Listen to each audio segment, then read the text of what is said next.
이게 과연 내가 이 아이한테 이렇게 해주는 게 맞나, 너무 가혹하다는 생각이 든다는 생각을 하셨다. 뭐 이런 게 다 비슷한 공통점의 특징이었어요. 제가 요즘에 상담을 워낙 많이 하다 보니까 어머님들의 고민이 이렇게 많으신지를 정말 많이 지금 듣고 있거든요. 그 중에 제일 고민이 많았던 거를 들어보니까 케어적인 부분하고 그다음에 학습적인 부분에 대한 문제가 이제 가장 많았어요. 물론 기본이긴 한데. 그럼 학습 문제가 어떤 거냐 했더니 그거더라고요. 이 아이가 1년이 넘었어요. 국제학교를 1년 다녔어요.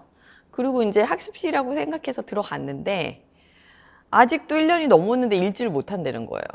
그래서 제가 거기에 좀 충격을 먹었어요. 보통 쪽발과 롱바울이 1년이면 이미 끝나서 1점대 리딩을 읽고 있는데 이 아이가 왜 읽지를 못하지라는 생각이 들어서 저희가 이제 처음에 오면 아이들 기본적으로 테스트를 하거든요. 근데 저희는 지면 테스트를 한다기보다는 보통 아이가 읽기 시작하면 SR 테스트를 하고 두 번째 테스트는 듣고 말하고 쓰는 걸 영어적으로 어느 정도 수준인지를 아주 자연스럽게 해요. 테스트라는 느낌을 없게. 그래서 프리토킹을 해보고 너의 생각은 어떤지 말하는 건 어느 정도 하는지, 그 다음에 이 아이가 알파벳은 어느 정도 제대로 쓰고 있는지 아는지, 쇼파는 어느 정도인지 뭐 이런 것들을 간단하게 이제 질문하면서 하는데 1년이 넘었는데 왜 이 수준뿐이 안 되지 충격을 먹었는데 저희 이제 교수부장은 제가 그랬거든요.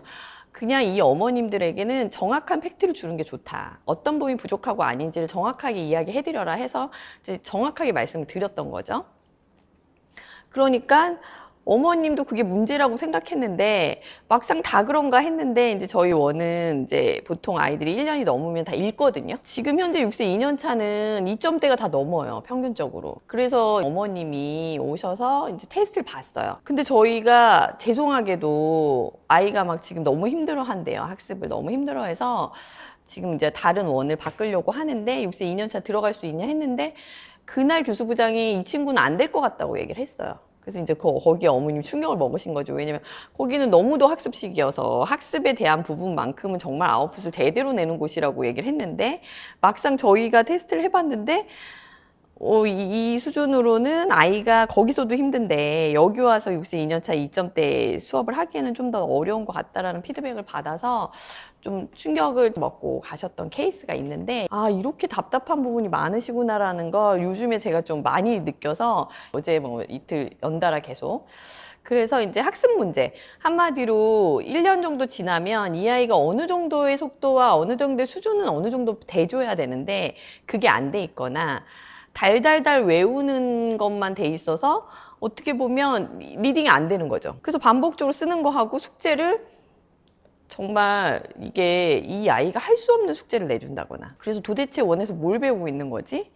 라고 얘기를 하는데 뭔가 점수가 나왔대요. 몇 점인가 몇 점으로 점수가 나왔는데 도대체 이 점수가 왜 이렇게 나온 거냐. 평소보다 점수가 낮게 나왔대요. 그래서 이 점수가 왜 낮게 나왔냐 했더니 어머니 점수에 너무 연연하지 마셔라.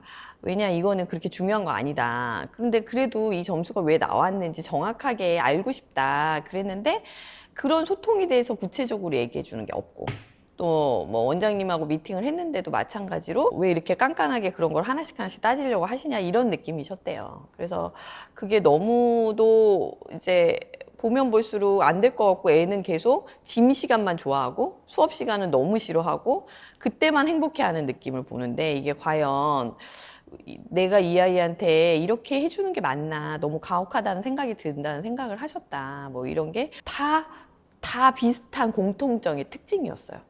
그래서 그게 좀 저는 되게 놀라웠던 것 중에 하나였던 거여서 학습 문제, 정말 이 아이의 정확한 피드백을 제대로 받지 못하고 아이가 1년이 넘었는데도 학습의 능력이 어느 정도 성장을 했고 앞으로 어떤 식으로 하면 좋은지에 대한 피드백을 구체적으로 받지 못하고 있다라는 그 학습 문제였었고요.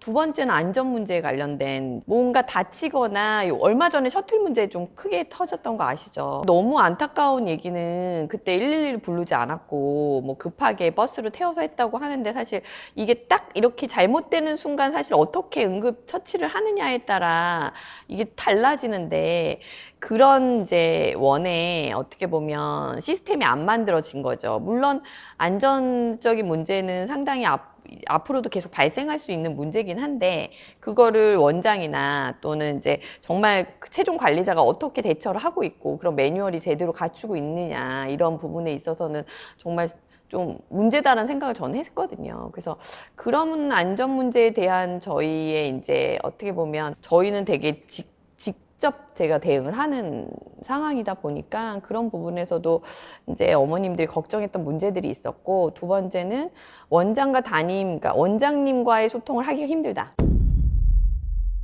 원장님 어디 계시냐 제가 그랬어요. 그랬더니 원장님 볼 수가 없대요. 그래서 그 원장님 못 보면 어떻게 하지? 라는 생각이 좀 기본적으로 들었어요.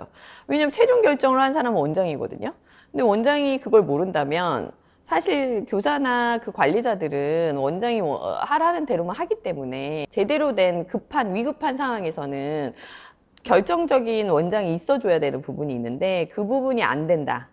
그리고 담임 선생님하고 소통을 해서 원장님을 뵙고 싶다고 하면 원장님이 바빠서 뵐 수 없다. 뭐 이런 소통의 부재가 있었던 문제들이 있었다. 이건 제 문제가 아니라 그냥 어머님들이 하는 문제점들이었어요. 그리고 이제 정서적인 케어 문제.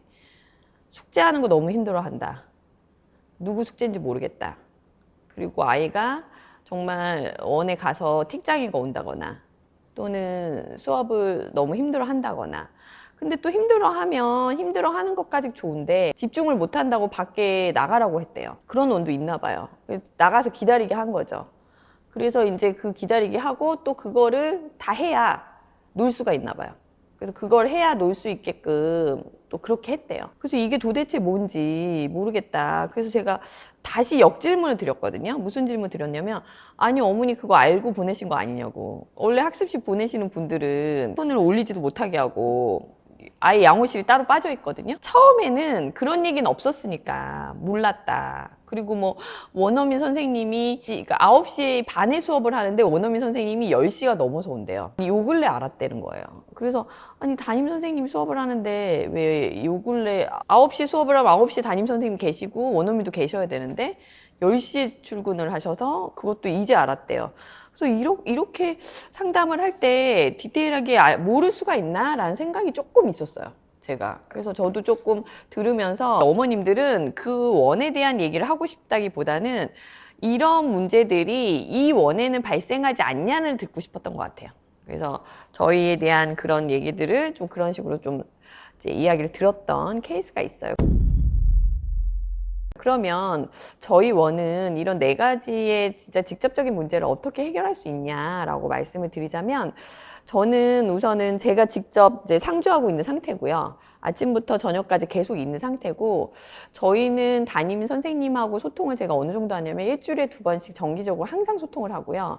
매일 보고서를 받아요. 물론 이제 어떤 어머님은 선생님들 너무 힘든 거 아니냐 하지만 보고서 자체를 질적으로 받기 때문에 막 이렇게 양으로 채우는 보고서는 아니에요. 그래서 그런 보고서를 1차적으로 매일 제가 저녁이 되면 항상 보고 있고요.